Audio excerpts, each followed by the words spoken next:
Hello. Hello, everybody. It is Thursday, and that means it is time for a YouTube Live here on Everything Phoenix.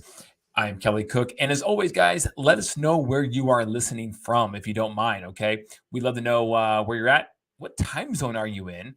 And what part of the world are you listening from? And hopefully, as this channel grows and grows and grows, we get more and more people from all over the world, not just the country, watching this. But if you don't mind hitting that subscribe button and liking us, that notification bell, whatever it is, the punch or ding or hit, please do so and get it out to more people, guys. Really appreciate your support. And we're going to jump into as the world turns with the housing market here in Phoenix, right? Or anywhere in the country for that matter. And what does the empire, the Federal Reserve, think about? And what are they doing with the rates coming up here in December as well? The bubble. What is a bubble, guys? Well, I'm glad you asked. We're going to jump right into it here. And are we in a bubble in the real estate market? Now, it depends on what clickbait you actually decide to click on, right? It's interesting. So I'm going to share my screen here. We've got a couple articles I'm going to go over, but let us know where you're watching from if you don't mind, or ask a question, comment below, comment during the live. Love to see what you guys are thinking about the material presented today. But here we go. Fed Chair Jerome Powell, aka Darth Vader. The U.S. housing bubble formed during the pandemic, and now the housing market will go through the other side of that. So he's saying in this article, essentially, guys, that the housing bubble started in the pandemic. Now, I don't think he's incorrect. I think he's dead on. All right, it did start because prices obviously increased dramatically.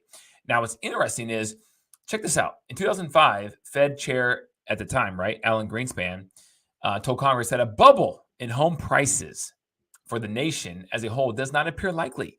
And as we know, just 3 short years later, Lehman Brothers, Bear Stearns, AIG, and those big companies all go bankrupt, right? There was a bubble, and it was forming in 2005. But underlying fundamentals, are they the same or are they different? And I think most people would argue that they're different. Now, let's look a little bit more here. We fast forward to 2022 because that's where we're at today.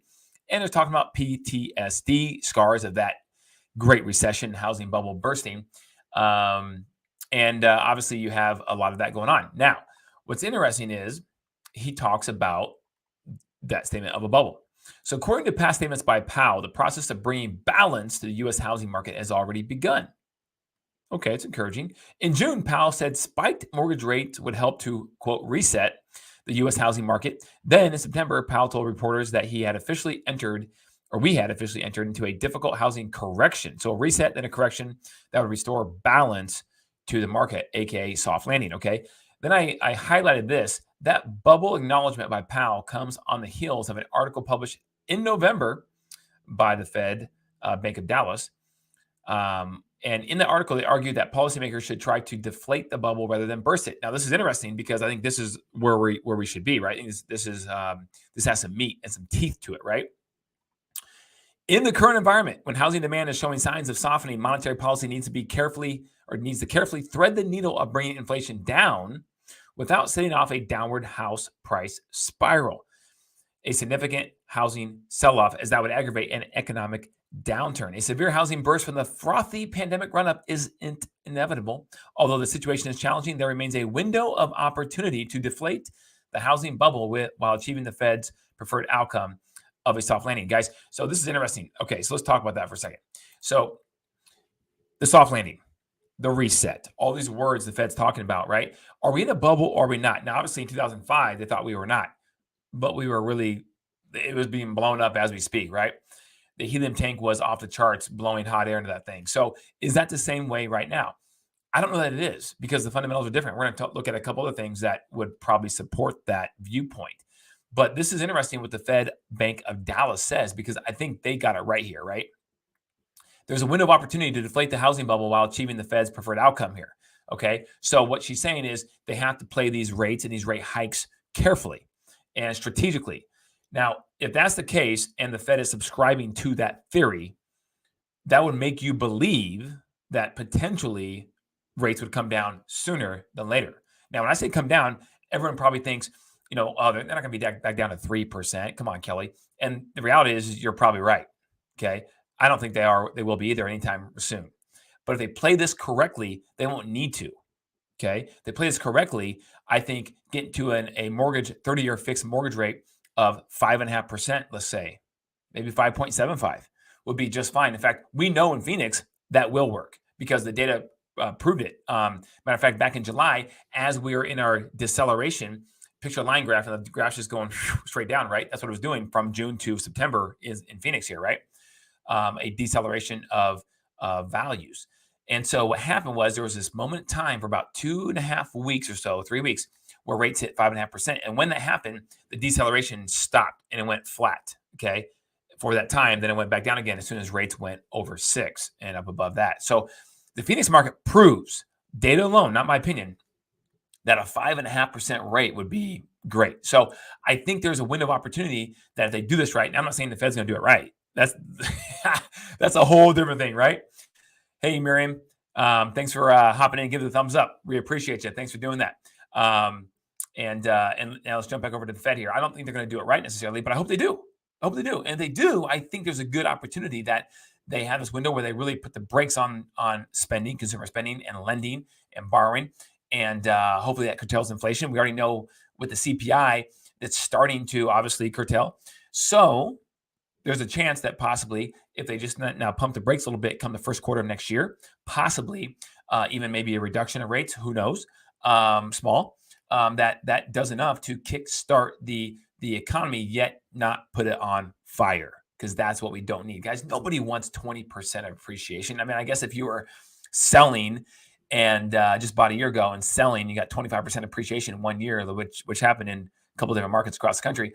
And then you're going to move to Ireland or something, right? Or maybe, I don't know, Germany or somewhere outside of the States. Maybe then you probably want it. Outside of that, we don't want that, right? We want 3 to 5% appreciation that's sustainable long term.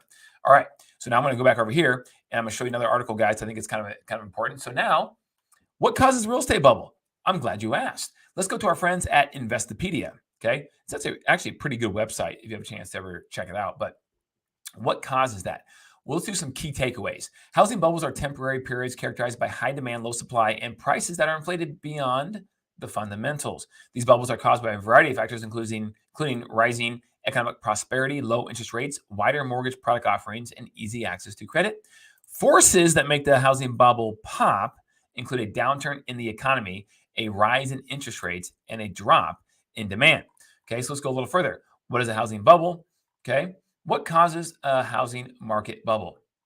All right, so these are the things that drive housing demand, okay? All these things. Now, all these things we pretty much experienced, okay, over the past 2 years, call it post-COVID. Why does it burst? This is interesting, okay? A bubble finally bursts when excessive risk-taking becomes pervasive and prices no longer reflect anything close to the fundamentals, okay? Now, this is interesting. This is the part I want to focus on, guys, here, okay, on this article. In the housing market, this will happen when builders continue to build in response to demand that has started to taper off. In other words, demand decreases while supply increases. The inevitable results are a slowdown in sales and a decline in price appreciation. I'm going to jump back over to in a second, but let's just focus on that for just 2 or 3 seconds, okay? All right. So demand decreases while supply increases. Now, demand is definitely decreasing, guys. So obviously you can say, oh, there's a bubble.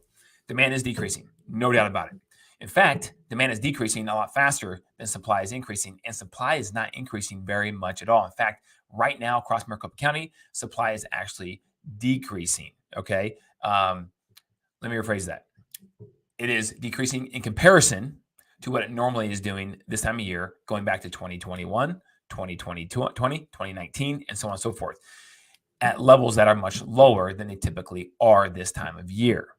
Okay, so that's what's keeping this from being one of the reasons that's keeping this different from 2007 or 8 or 9, because we don't have this gluttony of supply hitting the market that would really exasperate a deceleration or a depreciation of home values. Okay, now let's jump back over here for a second. Okay.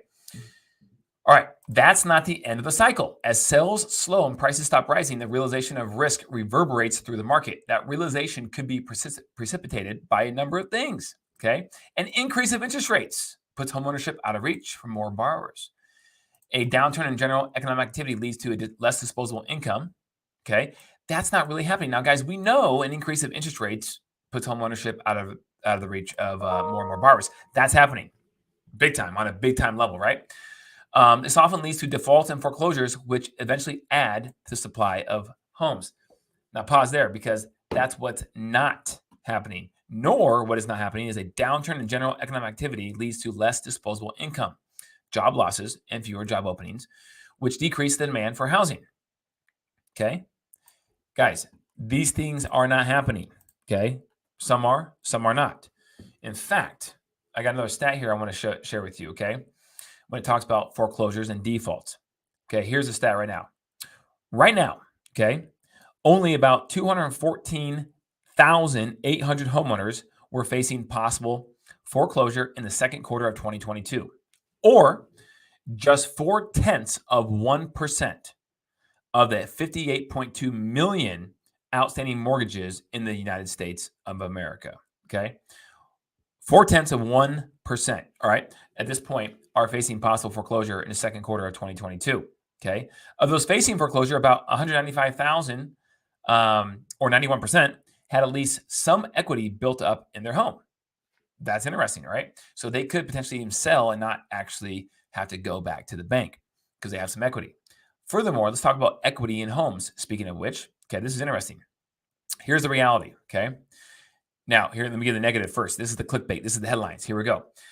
Homeowners lost $1.5 trillion in equity since May, okay? That was actually a CNBC clickbait article, okay? But the reality is this. Tappable equity in prospective homeowners access, okay, before hitting maximum 80% combined LTV, still 400 million above last year. Now, last year was a pretty good year, right? In increase of equity in homeowners across the United States. At this point, 400 million more equity is still in the housing market than was last year at this time, okay?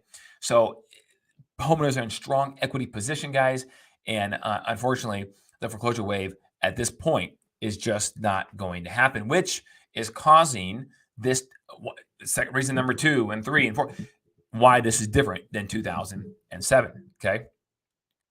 Abby, thanks for commenting here. The media says foreclosures are booming. They do, and that gets headlines. That actually sells things, guys. You know, a lot of times now when you research things online, if you go to the same news outlet more than like 2 or 3 times, try it.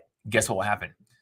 They squeeze you. Now you have to sign up for their $1 a month or $7 a month, whatever deal, to continue reading their articles. So they have to get you to click because that way they make money. I know newspapers are not available anymore. Not really a thing. But this is how they make their money now because they don't have the newspaper boy like I was in 7th grade throwing newspapers everywhere on people's porches. So that being said, it's clickbait. So I appreciate that comment, Abby, and that's why you watch Everything Phoenix, because you will get the facts, right? The facts will be over the fiction. The data will be over the drama. All right. So now let's go back over here, guys. We have some good stuff.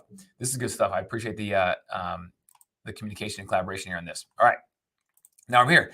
At that point, the cycle could be completed. Supply and demand have achieved equilibrium and prices have leveled off, but it could get worse. Now, a lot of times it's going to get worse if these things are happening. Foreclosures, defaults, and a downturn in general economic activity. Now, I don't know about you guys in your particular city you live, but man, you drive just a block or two in Phoenix, and there still are now hiring signs on a lot of buildings, right? So there still is a very low unemployment rate here in the Phoenix area, as well I know it is across the U.S. Will that change? It could. It very well could. But speaking of today, that is the situation. All right, now you want a difference of opinion, or not necessarily a difference of opinion, but this is interesting here. Let's go with some positive news, okay? The NAR, not the NRA, the NAR, Lawrence Yun, he's their chief economist, right? Predicts U.S. home prices won't experience a major decline. In fact, he says they could possibly rise slightly in 2023 if mortgage rates remain at 7%, not 5.5%, at 7%. Okay, let's see what he says further about that. So now this guy is pretty smart. He's been with the NAR for years since I've pretty much been in real estate, which is 17 years, maybe even longer than that. I don't know, but it's been a while. Okay. And he says housing inventory is about a quarter of what it was in 2008, right? We all have PTSD from that.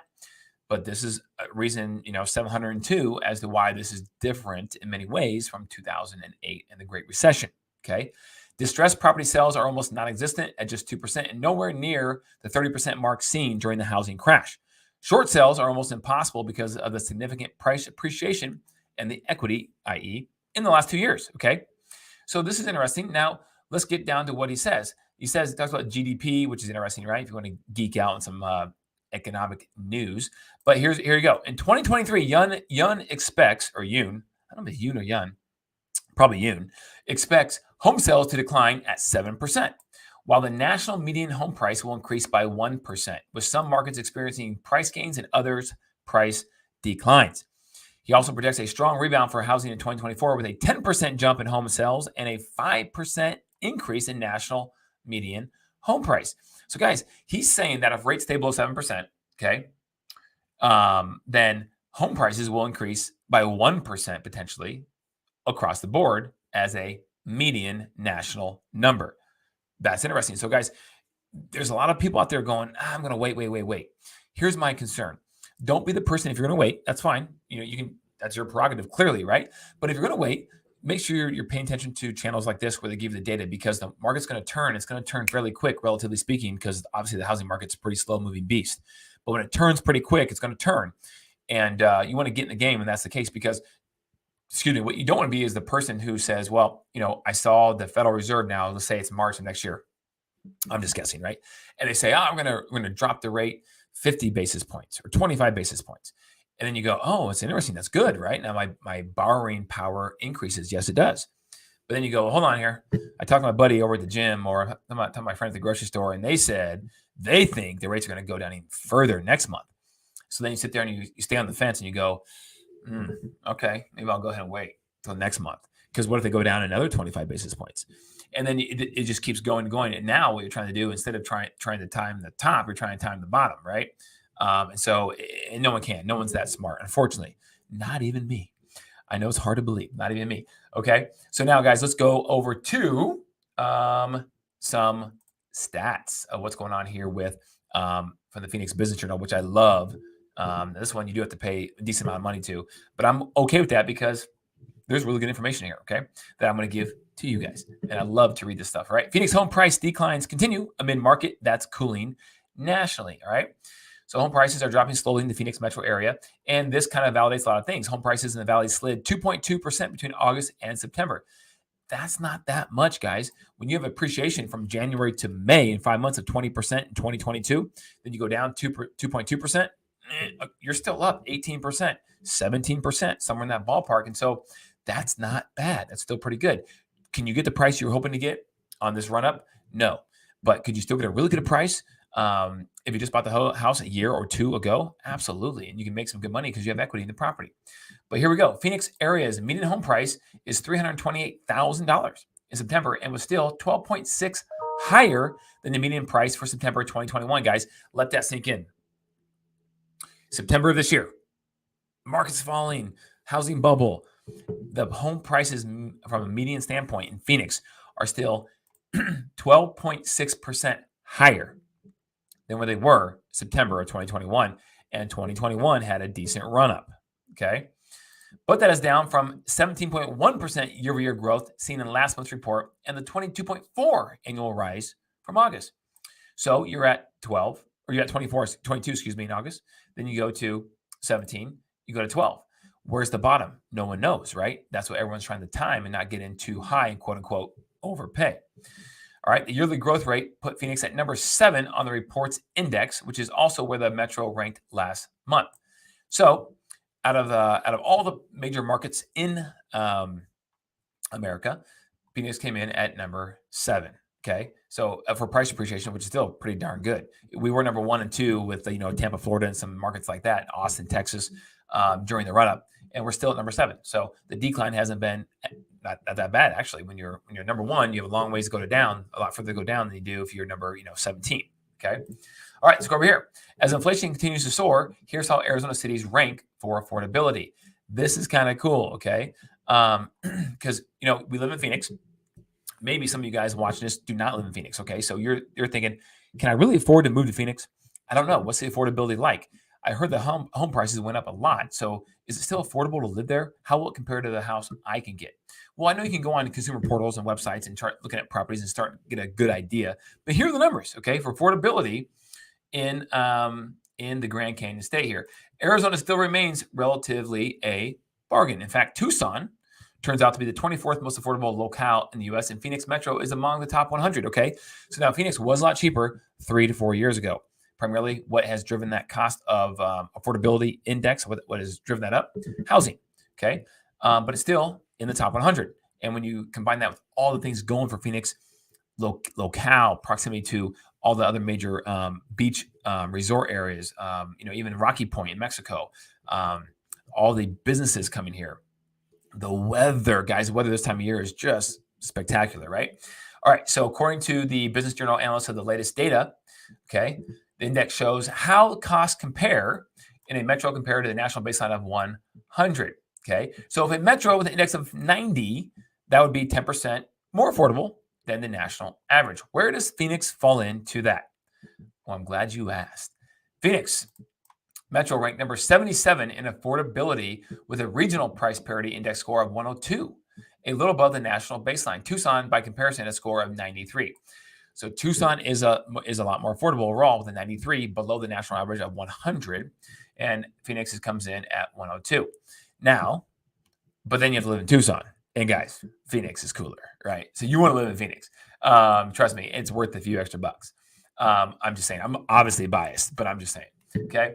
Broken down into categories, the valley was nearly in line with the national average for price and the price of goods with a price parity index of 100 and a ranking in 75. Phoenix's highest ranking, however, was number 67 for the cost of housing. We just talked about that, even though that's the category where it had the highest index score of 107. When it came to utilities, Phoenix Metro was 75th most affordable with a price parity index of 102. Okay. Now let's hit on Tucson. That's other second major city in Arizona. The housing category was the city's strongest index score of 85, making it the 33rd most affordable place in the country. Okay. And they have good weather this time of year. For goods, Tucson scored 96. Utilities, the city was number 76. Okay. Now check this out.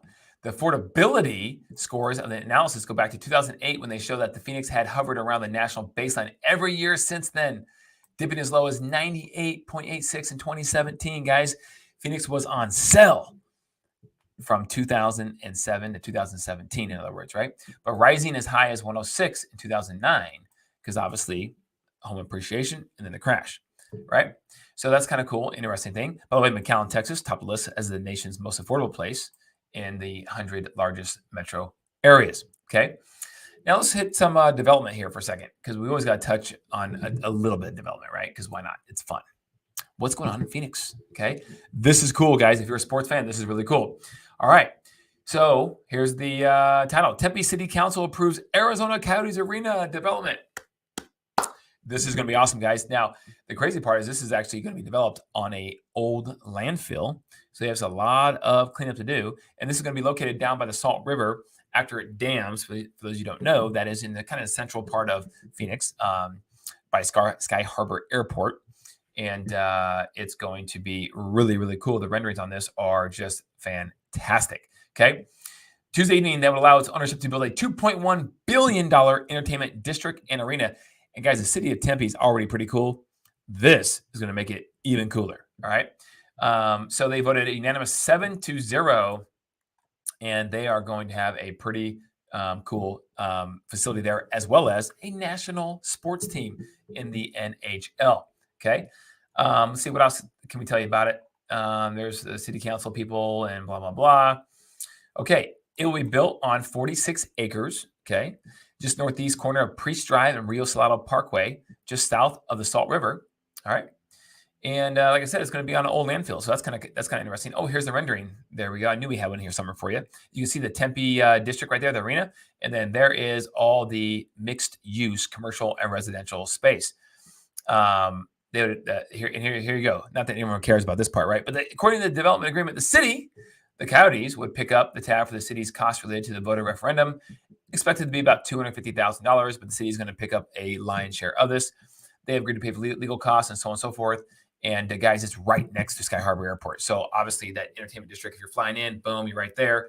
It's going to be a really, really cool spot, as you can see. Look at the slideshow real quick, because I think it's really cool if you guys take a look at this here, right? I mean, just a great central location, guys, with the Coyotes, and it will be actually scaled approximately for the size of attendance that the Coyotes typically get. Okay, there's another one here. Really cool. I'm excited to go hang out there and see a game, and it's still 2 years away. So that's a big plus. Let's do one more while we're at it, right? Development. Okay. Sam Fox. For those of you who don't know, Sam Fox is founder of the Fox Concept Restaurants, and he's doing a really cool hotel, guys, actually, with obviously culinary involved with it. I'm not sure if you guys are aware, but Cheesecake Factory bought Fox Concepts back in 2019. He cashed out, and he is doing just okay for himself at this point. Believe me, you. But he's developing a 141-room hotel called the Global Ambassador in Phoenix's Arcadia neighborhood. So, guys, this is one more thing people from all across the country are going to be talking about when they visit Phoenix/Scottsdale. Did you go to Global Ambassador? I guarantee it. Mark my words. It's going to be really, really cool. Okay. And talks about there's, the views it's going to have right into the Mediterranean rooftop restaurant that he's going to be headlining. Right. So incredible food. For those who don't know, Fox Concepts, phenomenal restaurant chain down here. I say chain, but it's really not. It's a concept of different concepts. So really excited about that. Global Ambassador is what that's going to be called. And that's going to be down in the Arcadia area, which is already known for food. If you're a foodie, you love Arcadia. All the different mom and pop shops down there, restaurants, coffee shops. Amazing. Okay. So guys, this would not be complete. We didn't touch just a little bit on market data. Where's the market going right now? What are some things that are headlining some of the data and how the market's moving or not in the Phoenix area? So, guys, we're going to hit that real quick, and then we'll get you guys out of here, right? So, but if you have any comments, let us know. Oh, here we go. Jordan, what do you got? What do you got, Jordan? How you doing? Jordan Bowers, do these affordability metrics include market rents or just home values? That's a very good question. Right now, it is just home values.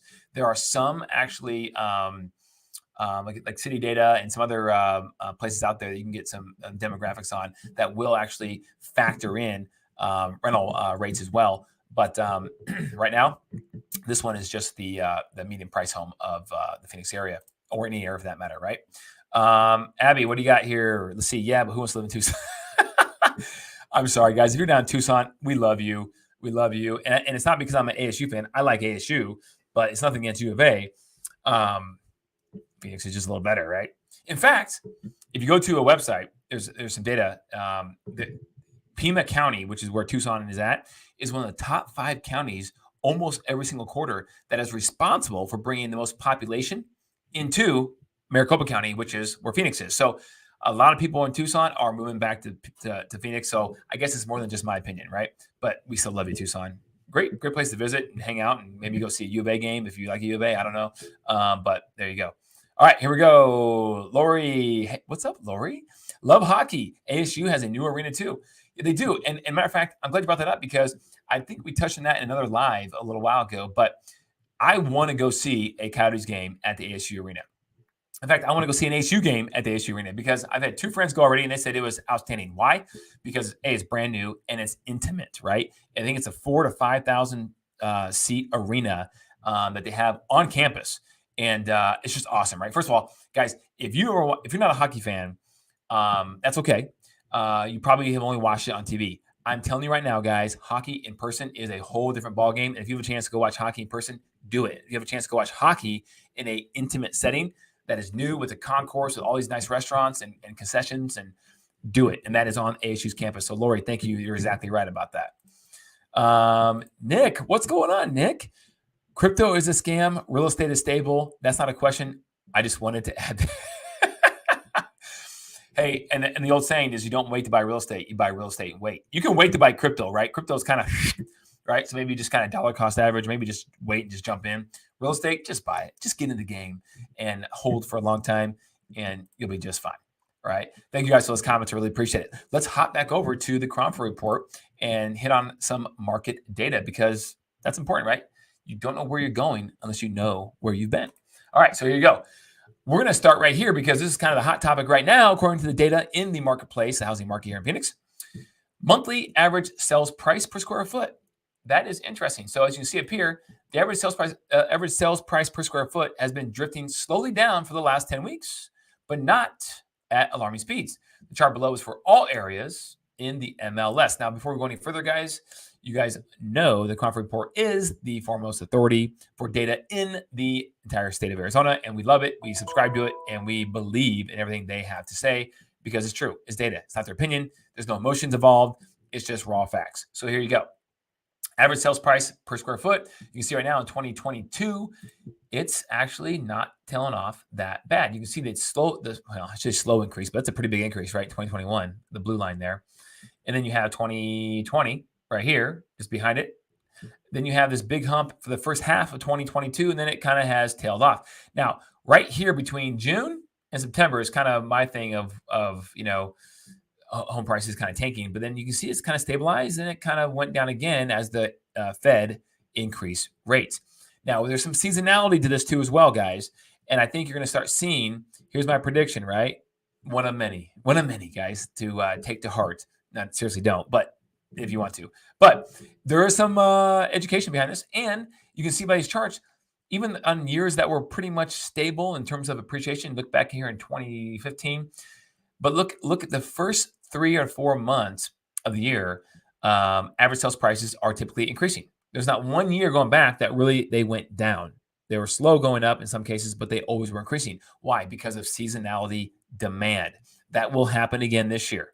Maybe not near at a big enough rate, but guys, it's going to happen. So that's what gives sellers hopes, guys. So if you're on the fence looking to buy, who knows what will happen? You can sit there and still try to time the bottom. Maybe your timing is not right and you want to wait for another reason. That's awesome.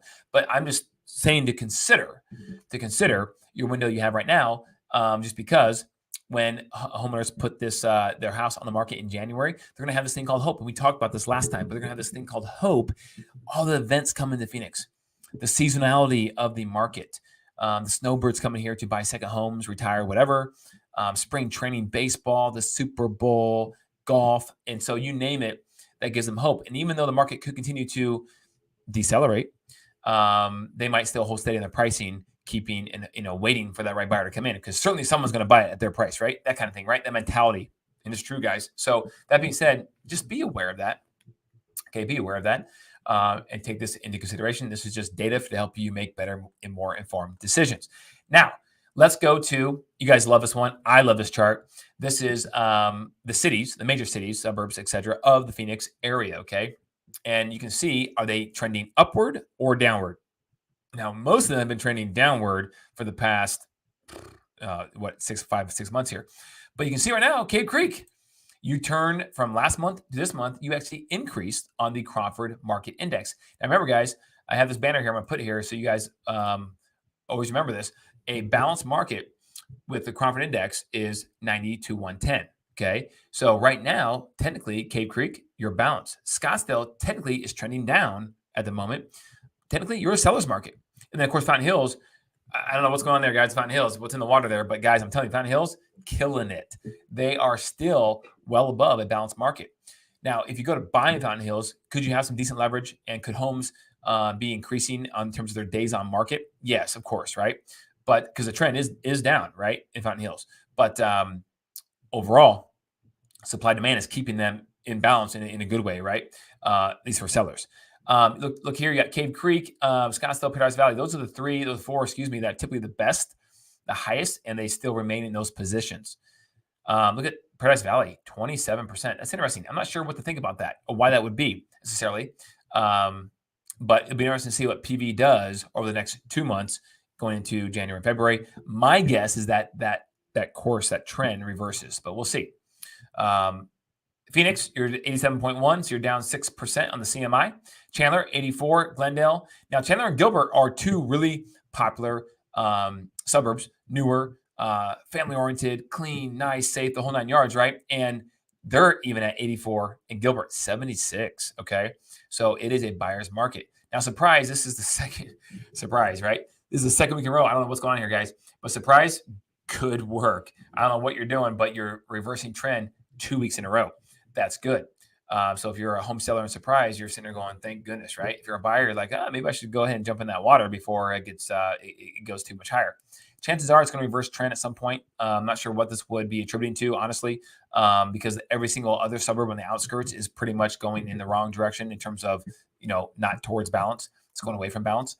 But again, guys, if you're an investor, here's the opportunity, right? Buckeye, Queen Creek, Maricopa, Avondale, the Goodyear, those bottom 5 right there, you can go in there and you will have some terms. Now, here's why that's kind of cool, is because we all know the real estate market is cyclical, right?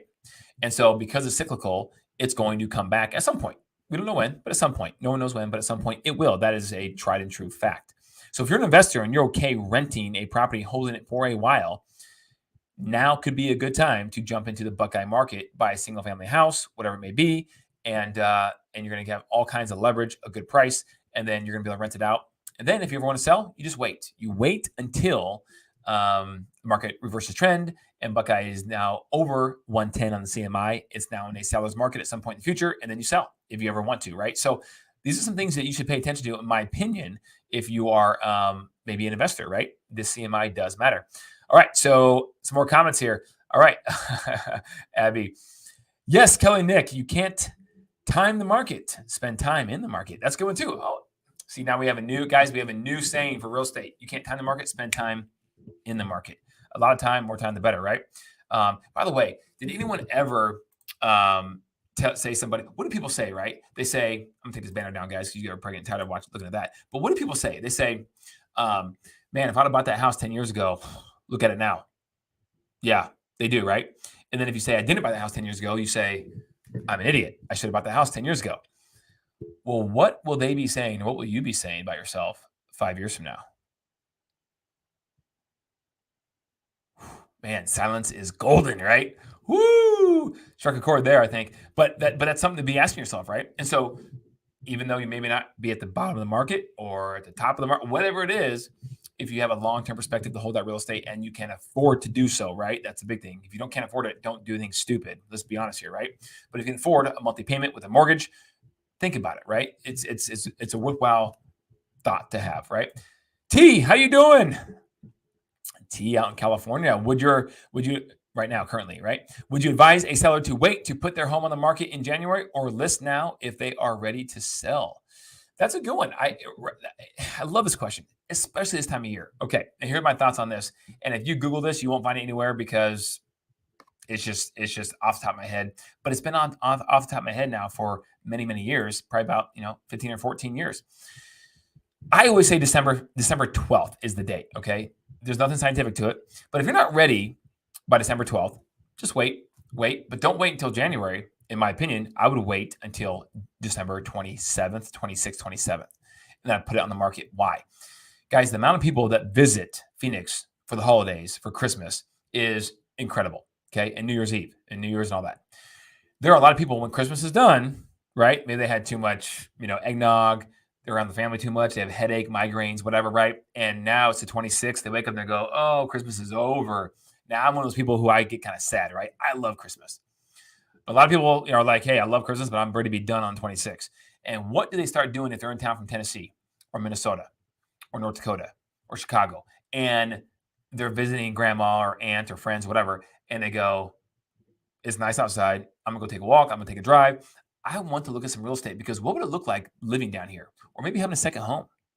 And they start looking at least, if anything, online.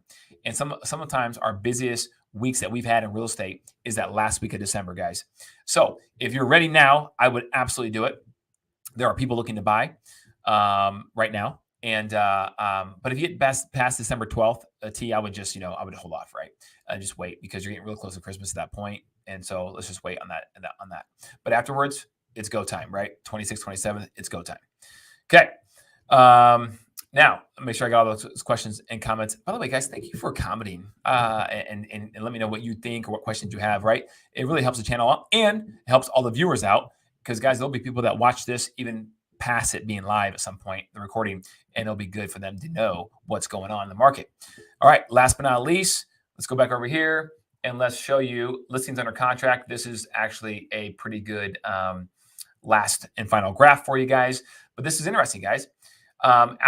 So let me go right here. After plunging in October, there are signs of a slight recovery for demand, in November as buyers get accustomed to interest rates that would have seemed horrible just 3 months ago, but look reasonable after a period when they exceeded 7% by a comfortable margin. Guys, this is no different than gas prices. I say this all the time. If gas went from $4.50 a gallon today to $8.50 a gallon tomorrow, 90% of America stops driving for at least a couple of days, right?